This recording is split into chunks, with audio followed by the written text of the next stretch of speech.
आप देख रहे हैं भायंदर सत्ता न्यूज।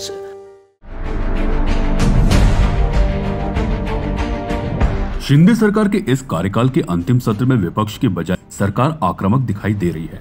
सत्ता पक्ष का कहना है कि वह विपक्ष के बंद घोटाले सदन में रखेगा और उनके झूठ का पर्दाफाश करेगा। उप मुख्यमंत्री देवेंद्र फडणवीस ने कहा कि चुनाव में झूठ के सहारे जीतने वालों को उनकी जगह दिखाएंगे।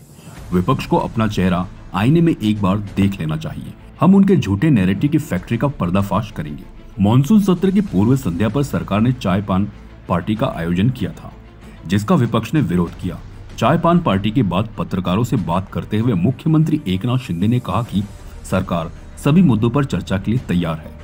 पूर्व मुख्यमंत्री उद्धव ठाकरे के खोखे सरकार का विधायी अधिवेशन वाले बयान पर ताना मारते हुए उन्होंने कहा कि यह फैसला जनता जनार्दन करेगी। हम सड़क पर रहकर काम करने वाले लोग हैं।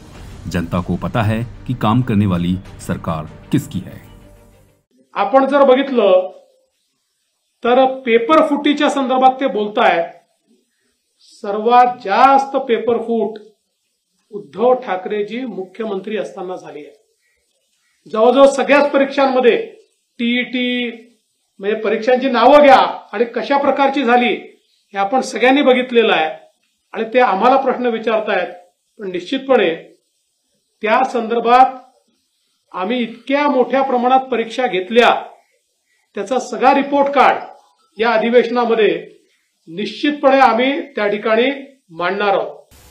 आम्हाला वाटलं होतं चर्चा करतील, येतील आणि चर्चेतून बरंचसं काही चांगलं जनतेसाठी होत असतं, परंतु त्यांची चर्चा करण्याची बिलकुल इच्छा नाही।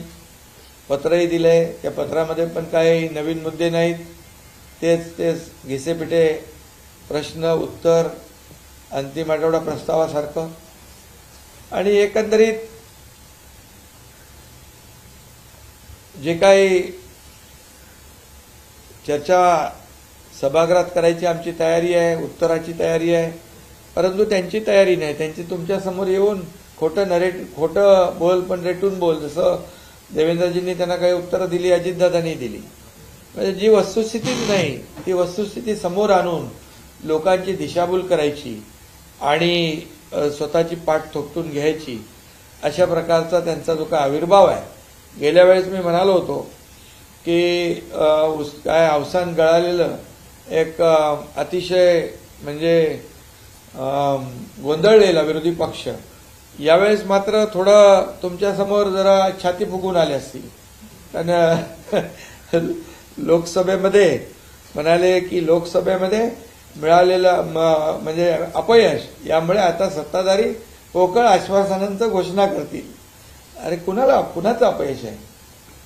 मोदीजींना हरवा हरवा हरवा म्हणून जंग पछाडलं तुम्ही, मोदी द्वेषाने पछाडले, संविधान बदलणार खोटं नॅरेटिव्ह सेट केलं, आरक्षण जाणार हे म्हटलं, सगळ्या गावागावामध्ये जाऊन हे सगळं खोटं नॅरेटिव्ह पसरवून तुम्ही काही प्रमाणामध्ये नक्की त्याच्यामध्ये क्षणिक तुम्हाला आनंद मिळालाय, पण एवढं करून सुद्धा काँग्रेसला जागा किती मिळाल्या? 99।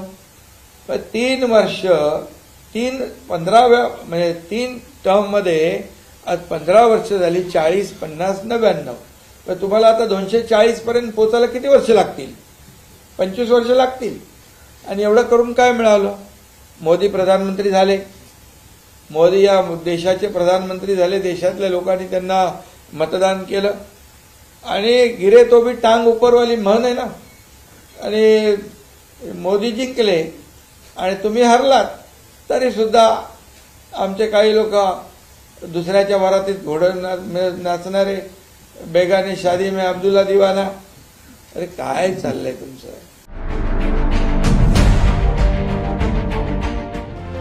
आप देख रहे हैं भायंदर सत्ता न्यूज।